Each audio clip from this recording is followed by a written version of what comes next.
Dans la ville animée de solstice, là où les immeubles modernes se dressent comme des géants de verre et d'acier, à côté des ruelles étroites et des quartiers pauvres où la lumière du soleil peine à percer, Samuel avançait lentement. Son corps, marqué par les années et l'usure du temps, dénotait avec l'agitation de la ville.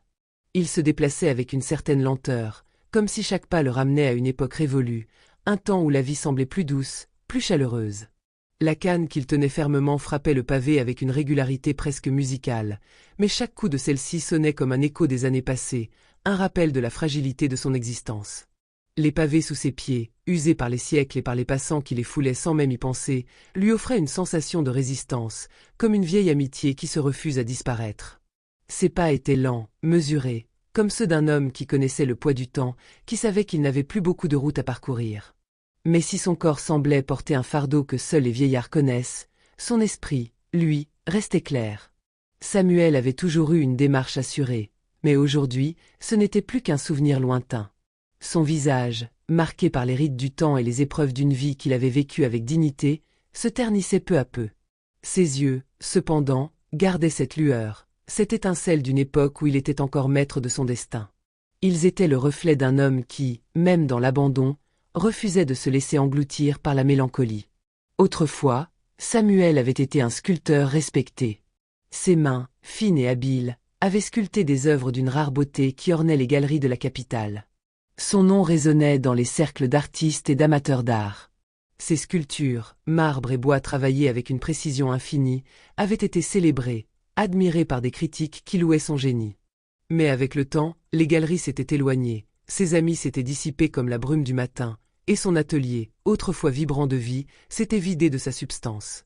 La solitude s'était installée comme un nuage permanent au-dessus de lui, assombrissant chaque moment de sa vie. Sa femme, qu'il avait perdue dans une maladie insidieuse, avait emporté avec elle une partie de son âme. Il n'avait plus d'atelier, plus de clients, plus de projets. La ville, autrefois pleine de possibilités, était devenue pour lui un dédale sans fin où les visages se succédaient sans jamais s'arrêter. Il n'était plus qu'un homme sans attache, un fragment d'histoire que personne ne semblait vouloir garder. Ce matin-là, cependant, Samuel se dirigeait vers l'hôpital. Depuis des mois, un mal insidieux rongeait son corps. La douleur, comme une vieille compagne fidèle, s'était installée dans ses os et ne le quittait plus. Il savait que cette fois, il ne pouvait pas continuer ainsi. Ses forces l'abandonnaient, la fièvre se mêlait à la douleur, et il ne pouvait plus ignorer la fragilité de son corps. Mais dans un monde où la jeunesse et la vitalité sont des prérequis pour être entendus, l'hôpital, ce dernier refuge, ne lui offrait que des promesses vaines. L'hôpital de Solstice était un bâtiment immense et froid, ses murs blancs immaculés semblant symboliser l'impersonnalité d'une institution qui, bien que destinée à soigner, semblait parfois plus préoccupée par la propreté et l'ordre que par l'humanité des gens qu'elle accueillait. Les couloirs, longs et déserts, se perdaient dans une lumière clinique, crue et froide. L'hôpital était un lieu où la souffrance physique était jugée, mesurée, et souvent réduite à des chiffres et des diagnostics, et non un endroit où les blessures invisibles du cœur pouvaient être apaisées. Samuel, malgré la souffrance qui le submergeait, se força à marcher jusqu'à l'accueil. La réception était un espace impersonnel, où des écrans lumineux affichaient des informations dans un silence brisé seulement par le cliquetis des claviers. Il s'approcha de la comptoir, essayant de maintenir une apparence de dignité, mais chaque mouvement, chaque respiration lui rappelait la douleur qui s'insinuait dans ses os. Il s'éclaircit la voix, et d'une voix faible mais déterminée, murmura « J'ai besoin de soins ». L'infirmière, une jeune femme au visage impassible, leva brièvement les yeux de son écran avant de les reposer aussitôt. Elle ne semblait même pas le regarder en face, mais plutôt l'évaluer avec cette distance qu'impose la routine dans de tels lieux. Sa voix, aussi glacée que l'environnement autour d'eux, répondit sans émotion. « Vous devriez d'abord vous laver. Vous ne pouvez pas entrer dans cet état ici. » Les mots, comme des coups de fouet, frappèrent Samuel en plein cœur. Cela n'avait pas été un simple rejet, mais un jugement implicite sur toute sa personne. Il n'était pas simplement un homme malade cherchant du secours, il était devenu une nuisance, un obstacle à l'ordre parfait de ce lieu. Il avait vécu la guerre, la perte de ses proches, les injustices de son époque, mais cette humiliation-là, dans cet endroit censé offrir réconfort et chaleur, semblait être la plus grande de toutes. Le regard de l'infirmière ne le quitta pas tandis que l'agent de sécurité s'approchait pour l'aider à sortir, sans un mot de compassion. Il n'y avait pas d'empathie dans ses gestes, seulement la nécessité de rétablir l'ordre. Samuel se sentit comme un intrus dans ce monde moderne, un vestige d'un autre temps, que l'on rejetait sans même prendre la peine de l'écouter. Alors qu'il se faisait escorter, une scène qui aurait été presque banale dans ce quotidien où l'indifférence est reine, une partie de Samuel se brisa. Non pas à cause de la douleur physique, mais à cause de cette vérité crue. Il n'y avait plus de place pour les gens comme lui dans ce monde. Il n'était plus qu'un déchet du passé, un homme oublié, et la ville, avec ses rues effervescentes et ses bâtiments brillants, continuait sa course sans même un regard en arrière. À l'extérieur, le vent froid soufflait, mordant la peau de Samuel qui, les yeux fermés, se laissa doucement glisser contre le mur de l'hôpital. L'air semblait comme un miroir de la dureté de sa vie. Ses mains tremblaient légèrement, la peau rugueuse et crevassée par les années, mais son esprit était ailleurs. Ses pensées voguaient vers son passé, cette époque bénie où il sculptait des œuvres qui faisaient frémir de respect ceux qui les admiraient. Les souvenirs affluèrent avec la même intensité que la douleur dans ses os. L'odeur du bois fraîchement coupé, le son du ciseau frappant la pierre, la satisfaction de voir ses mains donner vie à des formes et des idées. Dans son atelier, il était jeune et plein de promesses. Il se souvenait de ces jours où il était respecté non seulement pour son talent, mais aussi pour la passion qu'il mettait dans chaque œuvre. Son atelier, vaste et lumineux, était un sanctuaire où il pouvait faire jaillir de la matière la beauté qu'il portait en lui. Il se souvenait des visiteurs fascinés par sa collection, des galeristes qui lui offraient des contrats et des commandes, des collectionneurs qui s'arrachaient ses pièces. Mais tout cela, tout cet éclat, avait disparu avec le temps. Le monde de l'art avait changé, les opportunités s'étaient évanouies et il s'était retrouvé, un jour, à regarder son atelier, fermé à jamais, avec les yeux d'un homme qui savait que le vent avait tourné. Samuel se redressa lentement, le dos raide, son regard acéré scrutant la foule qui passait dans la rue. La ville, une ville qu'il avait vue se transformer au fil des années, ne semblait plus lui appartenir. Les grands immeubles de verre et de béton qui avaient envahi le centre-ville étaient comme des murs invisibles qu'il avait exclus de son propre monde. Mais dans son cœur, une petite flamme persistait. Ce n'était pas de la colère, mais plutôt une forme de défi silencieux. Il avait appris à survivre dans la douleur, à accepter que la société l'ait oublié, mais il n'était pas prêt à s'éteindre dans l'indifférence. Non, il n'allait pas disparaître dans l'ombre. Les souvenirs de sa jeunesse se mêlaient désormais à une détermination intérieure. Il voulait laisser une trace, quelque chose qui prouve qu'il avait vécu, qu'il avait existé, même si le monde n'en avait que faire. Un homme sans ressources, sans famille, sans amis, il savait qu'il n'avait plus grand-chose à perdre. Mais son regard n'était pas celui d'un homme résigné. Ce regard, celui de Samuel, portait la sagesse des années, une sagesse que peu de gens prenaient la peine d'entendre. Ses paroles, quand il choisissait de les prononcer, étaient pleines de sens et de vérité. Et aujourd'hui, il allait faire entendre cette vérité. C'est alors qu'il aperçut un jeune homme qui se frayait un chemin parmi les passants. Un homme en costume sombre, le regard marqué par l'hésitation et la préoccupation. Thomas. Le jeune avocat, bien qu'il ne l'ait jamais croisé auparavant, dégageait une aura de sérieux. Ses yeux, empreints d'un idéalisme naïf, cherchait quelque chose qu'il ne trouvait pas dans les rues de Solstice.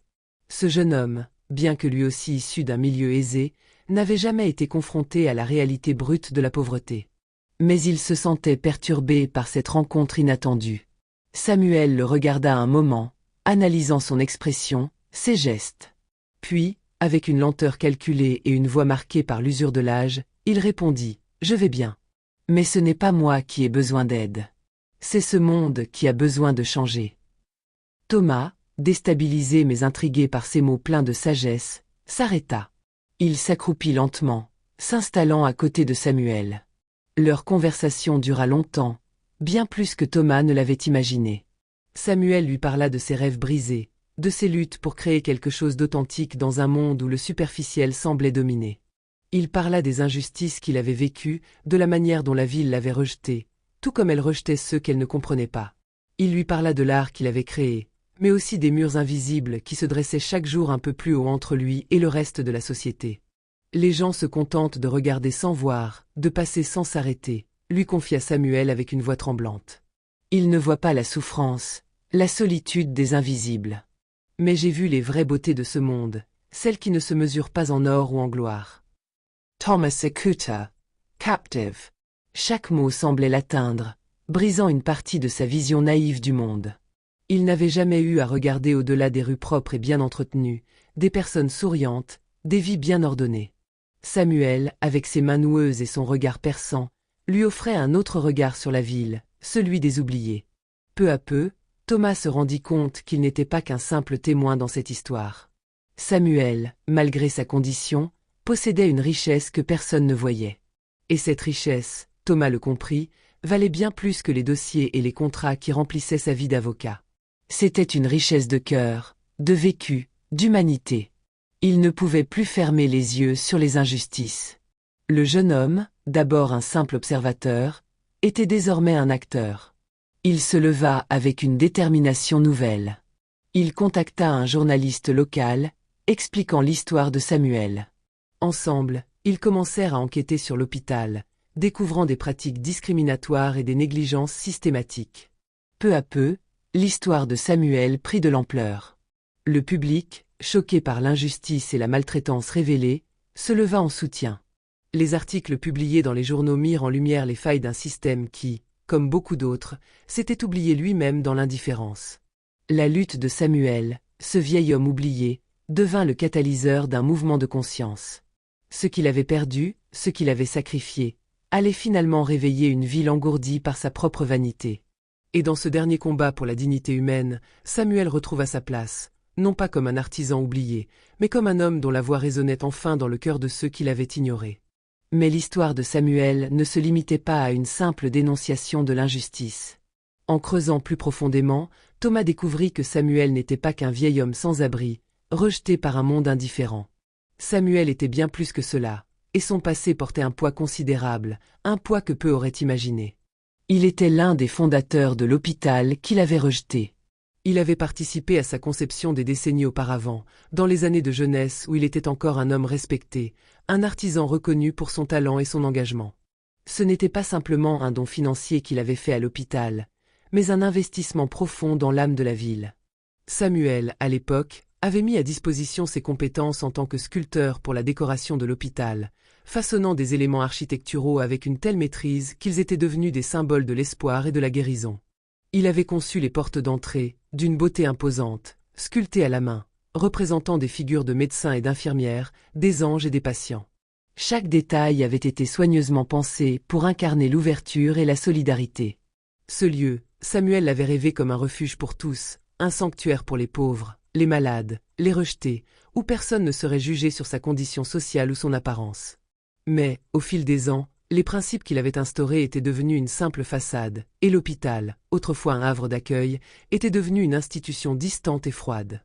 Avec l'évolution de la société et la montée du pouvoir économique, les valeurs humaines qu'il avait défendues étaient peu à peu effacées, au profit de la rentabilité et de l'élitisme. La direction de l'hôpital, devenue de plus en plus détachée des réalités sociales, avait rejeté ce même Samuel, l'homme qui en avait été l'un des bâtisseurs, le réduisant à un simple sans-abri à leurs yeux, sans aucune reconnaissance pour son rôle fondateur. Cette révélation bouleversa profondément Thomas. Il avait été pris dans l'illusion que les institutions étaient des entités purement professionnelles, déconnectées des humains qui les avaient créées. En apprenant la vérité, il comprit que ce rejet de Samuel n'était pas un simple incident isolé, mais un symptôme d'un système plus vaste, un système qui oubliait ses racines et les gens qui l'avaient fait naître. Cette découverte bouleversa non seulement sa perception de l'hôpital, mais aussi son idée de la justice sociale. Samuel n'était pas qu'une victime de l'indifférence sociale, mais un symbole de la manière dont les gens peuvent être oubliés par ceux qu'ils ont nourris et aidés à se construire. Les révélations secouèrent la ville. L'histoire de Samuel, un homme qui avait donné tout ce qu'il avait pour la collectivité, et qui, en retour, avait été rejeté par celle-ci, prit une ampleur inattendue. L'opinion publique, choquée par cette trahison flagrante, s'indigna. Les médias locaux se saisirent de l'affaire, et l'hôpital, dont la réputation s'était bâtie sur des valeurs d'inclusion, fut contraint de répondre à ces accusations. La direction fut forcée de démissionner sous la pression populaire. L'hôpital, qui avait longtemps été un symbole de solidarité, se retrouva à devoir réexaminer ses pratiques et ses valeurs. En conséquence, des réformes furent mises en place, visant à garantir que personne ne soit plus rejeté en raison de son apparence ou de son statut. Un programme de soins gratuits fut instauré pour les plus démunis, et des conseillers sociaux furent intégrés au personnel pour veiller à ce que l'accueil soit humain et digne pour tous, indépendamment de leur origine ou de leurs conditions économiques. Pour Samuel, ces changements furent une victoire douce amère. Il n'avait pas agi par vengeance, mais pour offrir une dernière leçon à la ville qu'il avait oubliée. Le vieil homme n'avait jamais cherché la reconnaissance, ni le pouvoir. Ce qu'il avait voulu, c'était que la ville se souvienne de ce qu'elle avait été, de ce qu'elle pouvait encore être. Il avait voulu, par son action, faire renaître un peu d'humanité dans ce monde de plus en plus déshumanisé. Et dans ce combat solitaire, il avait finalement trouvé la paix. À la fin de sa vie, Samuel retrouva cette paix qu'il cherchait depuis si longtemps. Après avoir laissé sa marque, non pas sur des pierres ou du bois, mais dans les cœurs et les consciences, il put, dans ses derniers jours, se sentir pleinement accompli. Thomas, devenu un avocat plus réfléchi et plus engagé, ne cessa de faire vivre l'héritage de Samuel. Il s'impliqua dans des causes qui défendaient les droits des plus démunis, s'appuyant sur l'exemple de Samuel pour inspirer ses actions. Ce dernier, bien que révolté par la société de son époque, n'avait jamais abandonné l'idée d'un monde plus juste. Et, grâce à son exemple, un autre Thomas naquit, un Thomas plus humain, plus ouvert aux souffrances des autres. Le nom de Samuel, désormais gravé dans les mémoires, vivait dans les rues de Solstice, et son héritage portait bien au-delà de sa propre existence. L'hôpital qu'il avait contribué à fonder, grâce aux réformes imposées par son sacrifice, devint un symbole de rédemption. Plus qu'un lieu de soins, il était devenu un sanctuaire pour l'espoir, une maison où chacun avait sa place, qu'il soit riche ou pauvre, jeune ou vieux, malade ou en bonne santé. Samuel mourut paisiblement, mais son esprit vécut à travers les changements qu'il avait provoqués. Il avait prouvé que, parfois, même un vieil homme rejeté par la société, qui semblait n'avoir plus rien à offrir, pouvait secouer les fondements du monde moderne. Et dans son dernier souffle, Samuel savait que l'injustice qu'il avait subie n'avait pas eu raison de lui. Bien au contraire, il avait donné au monde une dernière chance de se réinventer, un héritage qu'il laissait à ceux qui, comme Thomas, étaient prêts à entendre.